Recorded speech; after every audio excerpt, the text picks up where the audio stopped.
Halo teman, sebelum memasuki cerita ini, saya ingin mengingatkan satu hal.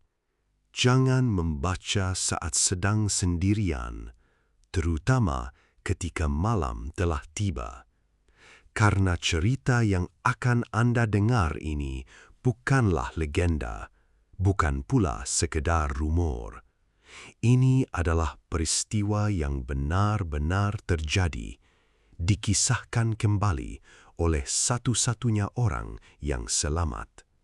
Sebuah cerita yang bermula dari sebuah makam yang dikuburkan dengan cara yang salah dan sebuah jiwa yang tidak pernah bisa tenang.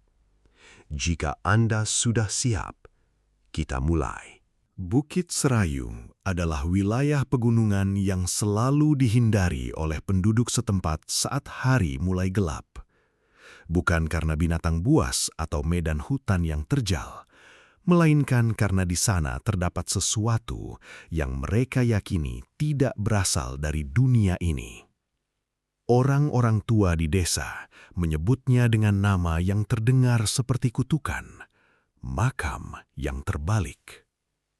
Mereka mengatakan orang yang terbaring di dalamnya tidak dikuburkan untuk beristirahat dengan tenang, melainkan dikurung, seperti jiwa yang dipaksa masuk ke dalam tanah agar tidak bisa kembali. Cerita bermula saat Ardian, seorang dukun muda spesialis pengusir roh jahat, menerima telepon dari keluarga Tu, sebuah keluarga keturunan Tionghoa yang tinggal di pinggiran Jakarta. Suara pria itu gemetar, seolah sedang berusaha tetap tenang setelah berhari-hari tidak tidur. Dia mengatakan bahwa di rumahnya terus-menerus muncul suara ketukan pintu tepat pada satu waktu, pukul 2.33 pagi. Tidak lebih cepat, tidak lebih lambat. 3 ketukan, pelan, berat, dan begitu dingin hingga membuat pendengarnya merasa seolah ada tangan yang lembab sedang menyentuh jantung mereka. Ardian bertanya, "Apakah Anda membuka pintu untuk melihatnya?" Pria itu menjawab, "Ya, tapi di luar pintu tidak ada siapa-siapa. Hanya ada bekas lumpur panjang, seperti jejak kaki manusia, tapi jejak itu berjalan mundur dari dalam rumah keluar." Ardian terdiam. Pak Tu mengiriminya sebuah potongan video dari kamera pengawas di lorong. Dalam video tersebut, putri bungsunya sedang duduk bermain di ruang tamu. Di belakangnya, tepat di belakang punggungnya, ada sesosok bayangan yang lebih tinggi dari manusia normal. Kepalanya miring ke satu sisi seolah patah, dan matanya bukan mata manusia. Ardian melihat sampai di situ dan merasakan punggungnya merinding. Keluarga tersebut bercerita bahwa leluhur mereka pernah menguburkan seorang kerabat jauh di wilayah pegunungan Bukit Serayu. Orang itu mati dalam dendam kesumat dan sebelum menghembuskan nafas terakhir, dia mengucapkan satu kalimat yang membuat seluruh garis keturunan setelahnya tidak ada yang berani menyebut namanya lagi. "Jika aku tidak tenang, maka tidak ada seorang pun dalam keluarga ini yang akan tenang." Tidak ada yang tahu pasti apa yang terjadi di masa lalu. Yang diketahui hanyalah setelah orang itu meninggal, orang-orang melakukan ritual penyegelan kuno menggunakan tali merah dan tanah suci untuk mengurung roh itu. Namun segel itu, seiring berjalannya waktu, mungkin telah melemah. Ardian memutuskan untuk berangkat. Ia membawa lonceng perunggu warisan leluhur, sebuah jimat yang ditulis dengan tinta hitam dan darah ayam, dan buku catatan berisi ritual-ritual terlarang yang pernah dipesankan oleh gurunya. Jangan menyentuh tanah makam tanpa izin. Jangan memanggil nama orang yang sudah mati, dan mutlak jangan pernah menatap mata mereka jika mereka muncul. Saat Ardian tiba di kaki gunung Bukit Serayu, hari sudah sore. Kabut begitu tebal hingga ia harus menyalakan senter meskipun matahari masih ada. Hal yang membuatnya paling tidak tenang adalah angin. Angin di sini tidak bertiup ke arah yang alami. Ia berputar-putar, seolah sedang berusaha menahan sesuatu di dalam atau berusaha mencegah sesuatu agar tidak keluar. Pemandu jalan, seorang kakek suku Sunda, berjalan sambil terus menggumamkan doa. Sampai di satu titik, ia berhenti dan menoleh ke arah Ardian. "Saya hanya mengantar Anda sampai di sini saja. Dari sini ke dalam, tidak ada yang berani melangkah." Ardian bertanya, "Mengapa?" Kakek itu menatap langsung ke matanya, suaranya parau. "Karena orang-orang yang pernah masuk ke sana, tidak ada yang kembali dalam keadaan utuh." Setelah berkata demikian, kakek itu berbalik dan pergi, tidak berani menoleh lagi. Ardian berdiri sendirian di depan pintu masuk hutan. Udara begitu dingin hingga nafasnya berubah menjadi asap putih. Ia menyalakan senter dan melangkah masuk. Semakin dalam ia berjalan, hutan semakin sunyi. Tidak ada suara serangga, tidak ada suara gesekan daun, hanya ada suara langkah kakinya sendiri dan perasaan seolah ada ratusan mata tak kasat mata yang sedang mengawasinya. Lalu ia melihatnya.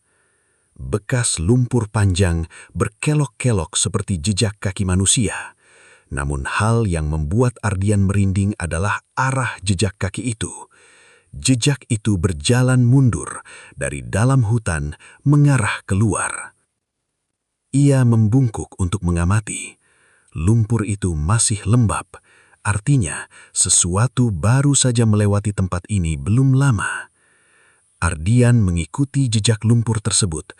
Setiap langkah kaki, udara terasa semakin pekat, seolah ada sesuatu yang menekan dadanya.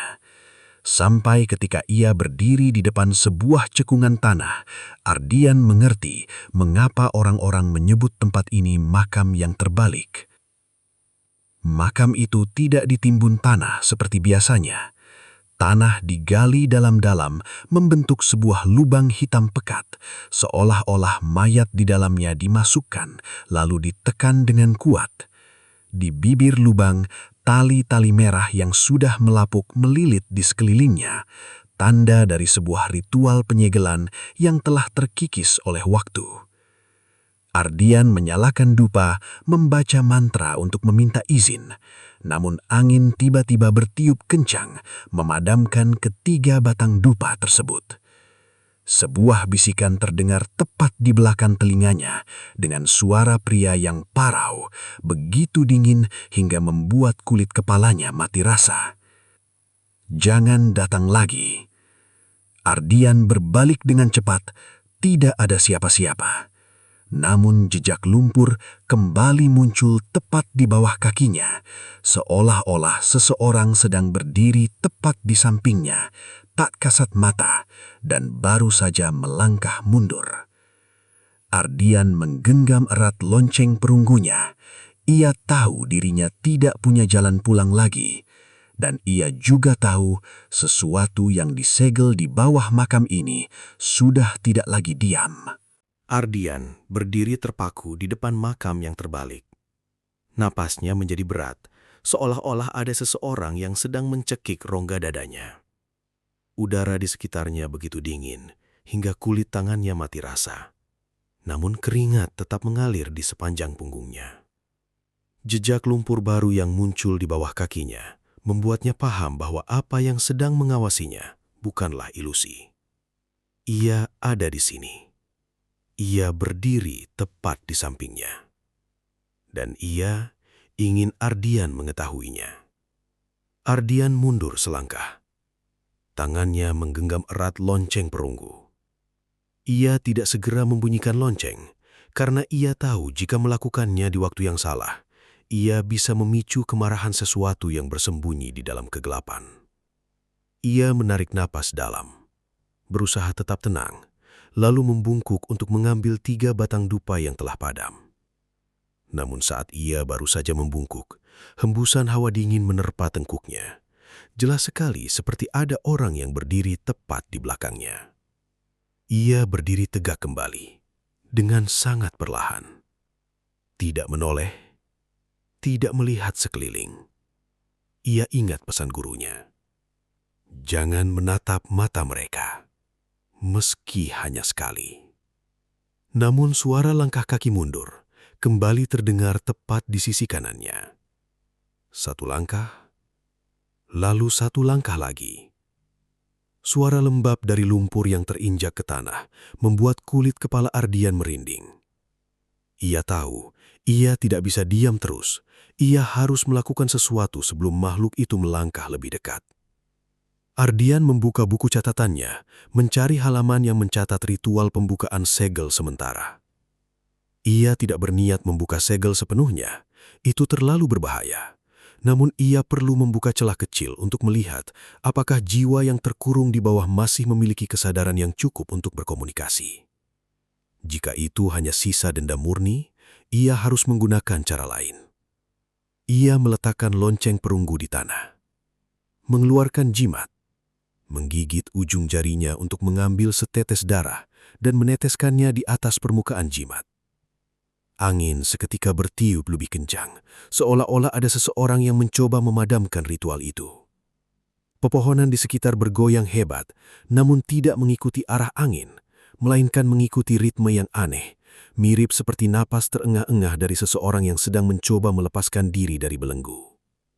Ardian mulai membacakan mantra. Suaranya bergetar pelan, namun setiap kata tetap bergema jelas di tengah hutan yang sunyi mencekam. Saat ia sampai kepada kalimat ketiga, tanah di bawah kakinya mulai bergetar pelan. Bukan gempa bumi, melainkan ada sesuatu yang sedang meronta di bawah sana. Sebuah rintihan berat yang panjang terdengar dari dalam tanah. Bukan suara manusia, bukan suara binatang, melainkan jenis suara yang hanya bisa dikeluarkan oleh jiwa yang telah terpenjara terlalu lama. Ardian terus membaca. Namun saat ia sampai kepada kalimat terakhir, sebuah tangan putih pucat, penuh lumpur, muncul dari bibir lubang. Ardian tersentak mundur, namun tidak melarikan diri. Tangan itu tidak menyerangnya. Ia hanya gemetar, seolah-olah sedang berusaha memegang pinggiran lubang untuk menarik tubuhnya naik. Namun tali merah penyegelan masih ada. Meski sudah lapuk, tetap melilit erat pergelangan tangannya, membuat kulit dan dagingnya robek. Sebuah suara parau terdengar dari dalam lubang, lemah namun penuh dendam. Jangan buka. Ardian tertegun. Ia tidak menyangka roh itu akan berkata demikian. Ia mengira roh itu ingin keluar, ingin balas dendam, ingin mencelakai. Namun suara itu seolah-olah sedang memohon. Sudah berapa lama kau terkurung di sini? Ardian bertanya, suaranya rendah dan waspada. Tidak ada jawaban, hanya ada suara napas yang berat, seperti seseorang yang hampir tenggelam. Ardian melihat ke dalam lubang. Ia tidak bisa melihat wajah dengan jelas, hanya melihat bayangan sosok yang mencoba muncul, namun ditarik kembali ke bawah oleh tali merah penyegal. Ia tahu, jika tidak berhati-hati, ia bisa merusak segel sepenuhnya, dan saat itu, tidak ada yang tahu apa yang akan terjadi. Ia mengambil kembali lonceng perunggu, bersiap membunyikannya untuk menstabilkan energi roh. Namun tepat saat itu, sebuah suara terdengar di belakangnya. Suara langkah kaki. Bukan satu orang, melainkan banyak orang. Ardian berbalik. Di dalam kabut tebal, ia melihat sosok-sosok manusia berdiri berbaris, diam, tidak bergerak. Mereka tidak memiliki wajah, hanya ada lubang-lubang hitam pekat di tempat yang seharusnya merupakan mata, hidung, dan mulut. Mereka berdiri di sana, seperti mayat hidup, menatap lurus ke arahnya. Ardian mundur ke belakang, namun di belakangnya adalah bibir lubang. Ia terjebak di antara dua sisi, roh yang terkurung di bawah tanah, dan sosok-sosok tanpa wajah yang sedang melangkah mendekat. Salah satu dari sosok itu melangkah ke depan, mengangkat tangan menunjuk ke arahnya. Lengannya panjang tidak wajar, seolah-olah telah direnggangkan. Suara yang keluar darinya bukan suara manusia, melainkan suara angin yang berdesir melalui celah pintu. Pergilah dari sini sebelum terlambat. Ardian menggenggam erat lonceng perunggu. Ia tahu ia tidak bisa pergi sebelum memahami apa yang sedang terjadi. Namun ia juga tahu jika menetap terlalu lama, ia mungkin tidak akan pernah kembali. Angin tiba-tiba berhenti bertiup. Hutan menjadi sunyi hingga Ardian bisa mendengar jelas detak jantungnya sendiri. Lalu dari dalam lubang, suara parau itu terdengar lagi. Kali ini lebih jelas, lebih kuat. Jangan percaya mereka. Ardian merasakan punggungnya dingin membeku. Ia melihat ke dalam lubang, lalu menatap sosok-sosok tanpa wajah di depannya. Tidak tahu pihak mana yang bicara jujur.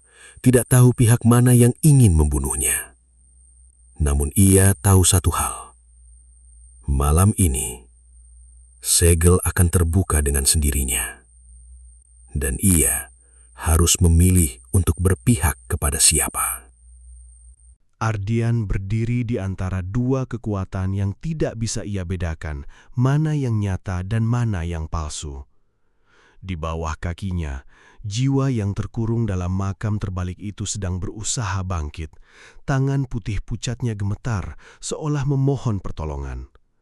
Di hadapannya, sosok-sosok tanpa wajah berdiri berbaris, membisu, namun setiap langkah maju mereka membuat tanah bergetar pelan, seolah ada puluhan pasang kaki yang menghentak bersamaan. Angin berhenti bertiup, udara terasa pekat seperti lapisan lumpur yang tak kasat mata. Ardian merasa seolah-olah ia berdiri di dalam ruang tertutup, di mana semua suara teredam.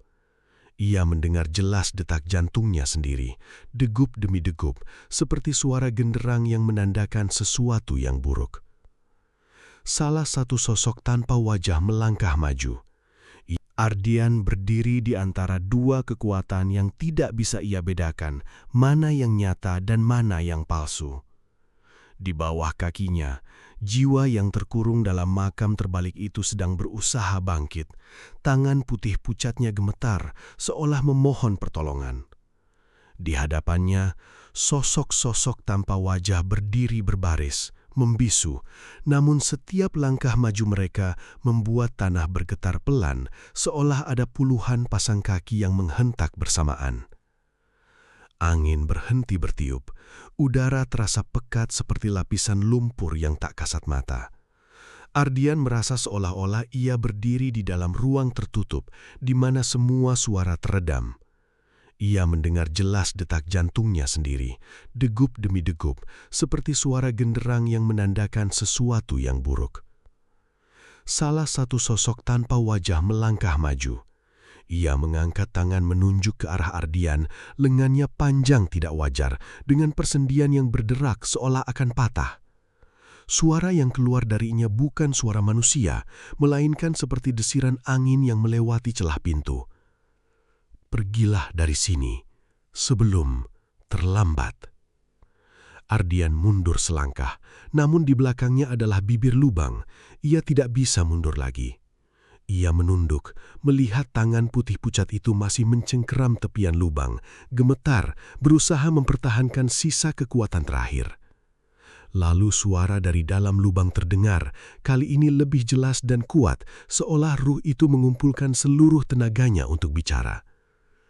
Jangan percaya mereka. Ardian merasakan punggungnya dingin membeku. Ia menatap sosok-sosok tanpa wajah itu. Mereka tidak bergerak, namun ia merasakan tatapan tak kasat mata dari rongga mata hitam pekat yang tertuju tajam kepadanya. Ia harus memilih. Jika ia percaya pada ruh di bawah lubang, ia harus menghancurkan segelnya. Namun menghancurkan segel berarti membebaskan sesuatu yang telah dikurung oleh orang zaman dahulu dengan segala cara. Jika ia percaya pada sosok-sosok tanpa wajah, ia harus segera pergi dari sana. Namun pergi berarti membiarkan keluarga Tu, membiarkan kutukan itu terus menghantui mereka setiap malam. Ardian memejamkan mata sejenak. Ia ingat pesan gurunya. Jiwa yang terkurung terlalu lama tidak akan lagi bisa membedakan benar dan salah. Namun aura dendam tidak pernah berbohong. Kalimat itu membuat Ardian membuka mata. Ruh di bawah lubang telah bicara. Ia memohon, ia memperingatkan, ia tidak menyerang. Sedangkan sosok-sosok tanpa wajar itu hanya berdiri di sana, diam seperti mayat tanpa jiwa. Ardian memutuskan. Ia mengangkat jimatnya, menggigit kuat ujung jarinya hingga darah mengalir, lalu meneteskannya ke atas jimat. Jimat itu seketika memanas, seolah ada api yang membara di dalamnya. Ia merapalkan mantra, suaranya lebih kuat dari sebelumnya. Sosok-sosok tanpa wajah segera bereaksi. Secara serentak mereka memiringkan kepala, seolah ditarik paksa oleh seutas tali tak kasat mata. Lalu mereka menerjang ke arah Ardian. Ardian membunyikan lonceng perunggunya. Suara yang muncul sangat memekakkan telinga, seperti suara logam yang menggores batu. Sosok-sosok tanpa wajah itu terhenti, tubuh mereka gemetar seolah-olah akan terbelah menjadi dua. Namun mereka tetap maju, lebih lambat tapi tidak berhenti. Ardian tidak punya waktu lagi. Ia berlutut, meletakkan jimat itu di atas bibir lubang dan merapalkan mantra terakhir. Tanah terbelah. Semburan hawa dingin membumbung naik, begitu kuat hingga meniup habis seluruh kabut. Tali merah penyegel putus berhamburan, helai demi helai, seolah dicabik-cabik oleh tangan tak kasat mata. Roh dari bawah lubang melesat keluar dari tanah. Namun tidak seperti yang Ardian bayangkan. Ia tidak menerjang untuk menyerang. Ia berdiri di sana, gemetar, seperti seseorang yang baru saja lepas dari belenggu setelah puluhan tahun terpenjara. Wajahnya samar, tidak jelas bentuknya, namun matanya. Mata itu tidak memiliki dendam, hanya ada rasa sakit. Sosok-sosok tanpa wajah segera mundur seolah ketakutan. Mereka tidak lagi maju, mereka gemetar, lalu perlahan memudar ke dalam kabut, menghilang seolah-olah tidak pernah ada. Ruh itu menoleh ke arah Ardian, suaranya lemah namun jelas. "Terima kasih, tapi aku tidak bisa pergi." Ardian tertegun. "Kenapa?" Ruh itu menatap ke arah makam yang terbalik. "Aku dikuburkan dengan cara yang salah, disegel dengan cara yang salah. Aura dendamku bukan aku yang menciptakan, melainkan dipaksakan oleh orang lain. Aku tidak ingin menyakiti siapapun, namun segel itu mengubahku menjadi sesuatu yang tidak aku inginkan." Ardian paham. Orang zaman dahulu mengurung jiwa ini bukan untuk melindungi orang yang hidup, melainkan untuk menyembunyikan sesuatu. "Lalu apa yang harus aku lakukan?" tanya Ardian. Ruh itu menatap kepadanya, matanya yang samar memancarkan sedikit harapan. "Kuburkanlah aku kembali dengan cara yang benar." Ardian mengangguk.